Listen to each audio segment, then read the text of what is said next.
What is up, dudes and lady dudes? Welcome back to Just Nuts, guys. Today we've got two more brand new cards revealed for Phantom Rage. Now we're just getting sprinkled. It seems like at least for this set, we got like the big stuff kind of like dropped on us all at once, and now we're gonna get like sprinkles for the rest of the set.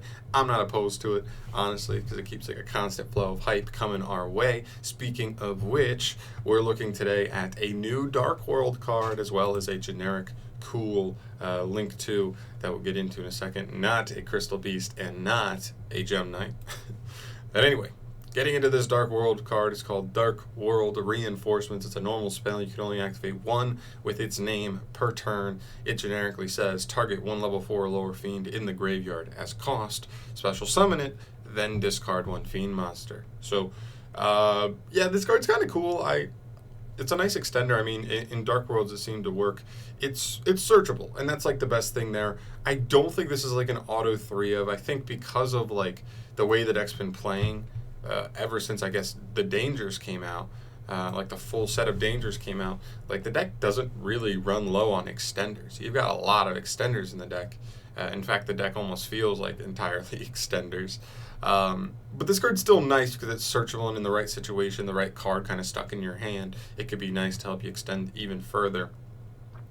The downsides, it's only level 4 lowers, no links, no level 5 or highers, nothing like that, which can be like bad in certain situations. I mean, Grapha brings himself back, but this card, I wouldn't be mad if this card could also that gave you the ability to just bring back like big beaters, but it does not. In that sense, you have to bring back the little guys and then use the little guys to get you where you want to go from there. So still, it's fine. And there are also other decks this card could seem to work with. Stuff like Fabled plays a good amount of fiends, I believe, that want to be discarded.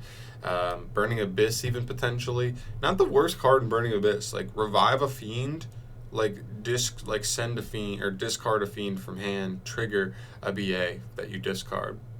Not the worst thing in the world. The problem is you just got to make sure your field is set up to like manage like more Burning Abyss monsters so they don't pop themselves. But not a bad card overall. I think I think it's a cool card. Because it's searchable, I don't think it'll be a 3 of. I think it's probably a 1 of, maybe a 2 of. That's searchable in Dark Worlds, but nothing insane. But it's still nice to see that Konami even like still acknowledges Dark Worlds are alive, so that's cool to see. And then we have our new generic Link 2. This is Cordinero. I want to call it that because it's like, I think it's like mineral, right? Whatever. The Gem Transferer. She is a waifu and a half.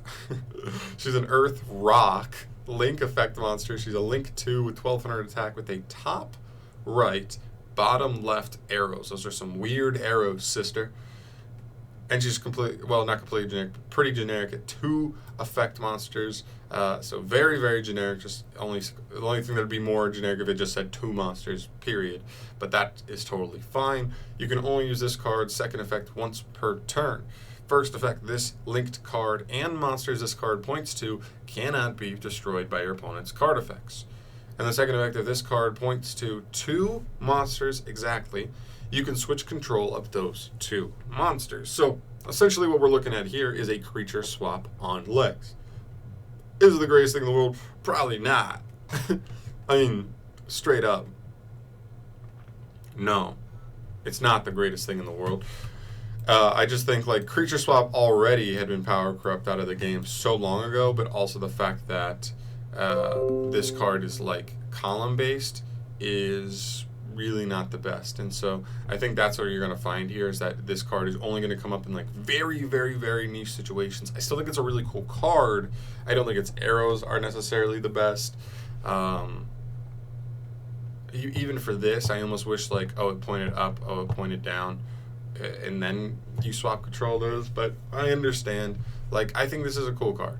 Don't get me wrong. I think in very niche strategies, this could be something interesting. Something like Chaos Max, just being able to switch for the right monsters, give your opponent something that you can just kill them by like running over, or something like Utopia Double Cheese, give your opponent something, and then if you're just able to make Utopia Double, you just kill them.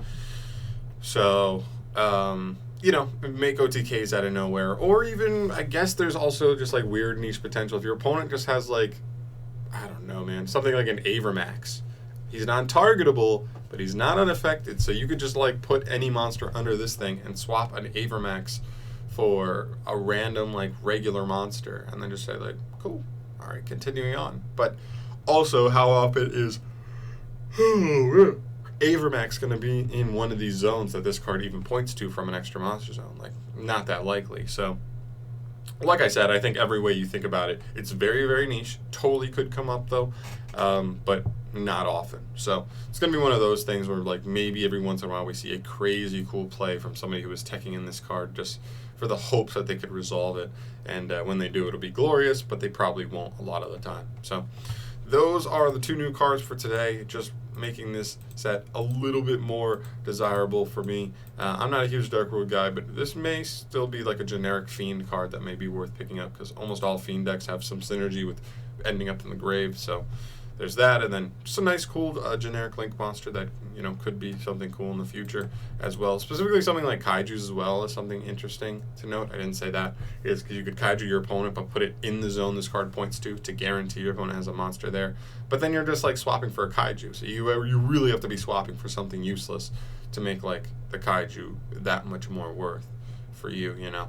So I don't know. There's a lot of things to think about there, but that's it for today, guys. Thank you so much for watching. As always, subscribe to the channel if you have not yet, and let me know in the comments down below what you think of these 2 cards. Is Dark World Reinforcements actually a legitimate buff for the deck, or does it just kind of seem like a card where it's another extender in a deck full of extenders?